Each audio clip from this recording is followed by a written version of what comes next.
Muraho neza, ndabasuhuje. Imana ibaha umugisha. Ndagarutse ngo tuganire ku magambo meza, amagambo Imana yanshize ku mutima, amagambo yo kukubatura, amagambo yo kuguhumuriza. Ndagira ngo uze kuyakurikira, ntihagire ijambo na rimwe rigucika mu izina rya Yesu. Niwumvira ijambo rigatura muri wowe, rikimura ikibi, uraza kubatuka mu izina rya Yesu.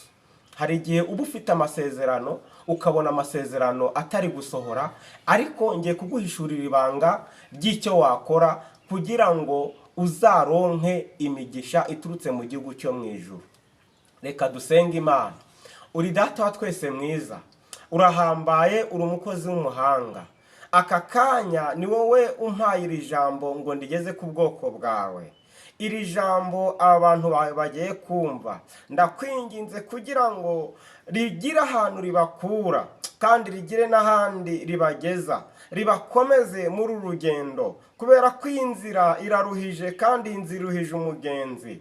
Ariko Nyiringabo Imana, ndakwinginze abantu bagiye kuryumva ribaturemo kandi bazajye bagendane n'iri jambo. Ni mu izina rya Yesu urakoze, amen.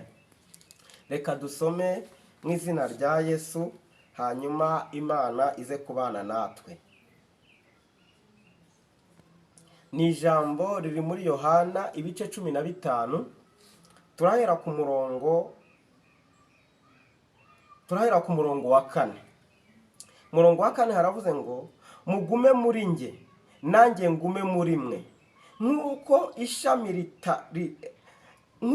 ishami ritabasha kwera imbuto ubwaryo ritagumye mu muzabibu, niko namwe mutabasha nimutaguma muri nge.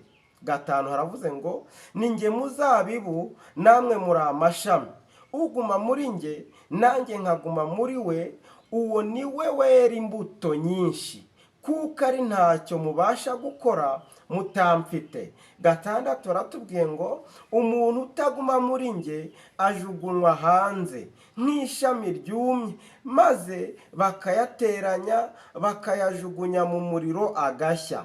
7 nimuguma muri nge amagambo yanjye akaguma muri mwe, musabe icyo mushaka cyose muzagihabwa. Mwakire neza ijambo ry'Imana.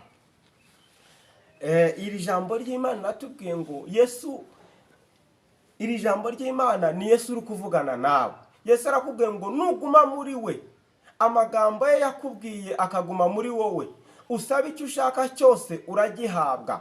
Ariko niba nta jambo wibitseho, niba nta jambo rya Yesu wibitseho, icyo gihe uri kuruhira ubusa. Bivuga iki rero? Biravuze ngo amagambo ye navuve muri wowe, amagambo ya Yesu nabe muri wowe, hanyuma namara gutura muri wowe usaba icyo ushaka cyose uragihabwa. Yesu niwe muzabibu, natwe turi amashami. Icyo gihe niba turi amashami, tugomba gushora imizi, tugashinga imizi muri Kristo. Iyo ushinze imizi muri Kristo ntabwo wakena. Iyo ushinze imizi muri Kristo ntabwo wababara. Iyo ushinze imizi muri Kristo nta na kimwe wabasha gukena. Ni kumuririmbyi yavuze, guma muri Kristo, guma muri Yesu. Yesu agendane nawe, aguturemo. Naguturamo usaba icyo ushaka cyose uragihabwa mu izina rya Yesu. Amagambo ye naguma muri wowe, amagambo yakubwiye, hari amasezerano wavuganye n'Imana, hari ibyo Imana yakubwiye, hari ibanga Imana yakumeneye. Ariko banza wumve ukuntu ijambo rivuze ngo nuguma muri we amagambo ye akaguma muri wowe, ngo saba icyo ushaka cyose uragihabwa. Ushobora kuba warahawe amasezerano menshi. Imana yakubwiye ko izakugira neza, ikubwira ko izagutembereza ibihugu, ikubwira ko izakwagura, ikubwira ko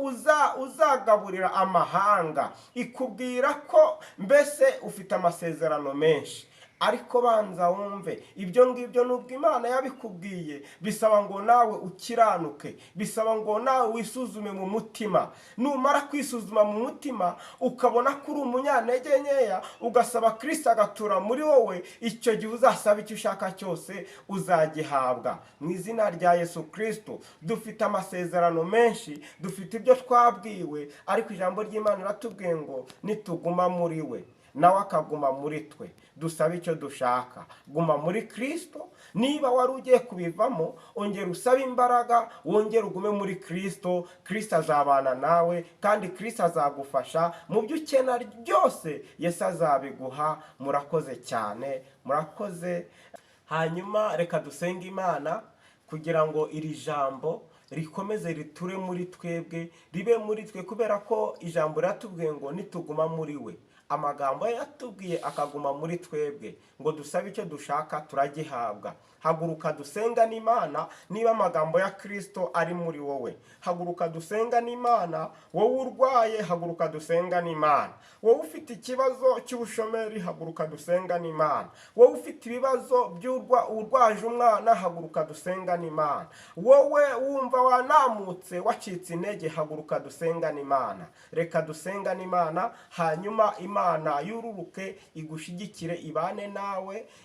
Niba urwaye, niba urwaje, igukize cyangwa se ikize umuntu urwaje mu izina rya Yesu. Uri Data wa twese mwiza, urahambaye, uri umukozi w'umuhanga. Ijambo ryawe riratubwiye ngo tugume muri wowe, ngo nituguma muri wowe tuzasaba icyo dushaka cyose tuzagihabwa. None uri muri twebwe, ndakwinginze kugira ngo ururuke uturengere, ururuke uturwanirire. Intambara ziraturuhije, ducitse intege muri uru rugendo, ongera utwambike imbaraga, ongera utubashishe mu izina rya Yesu. Abarwayi ubakize, abafite inzara ubahe ibyo kurya, abakeneye amafaranga uyabahe, ni mu izina rya Yesu. Urakoze, urakarama, icyubahiro ni icyawe. Amen.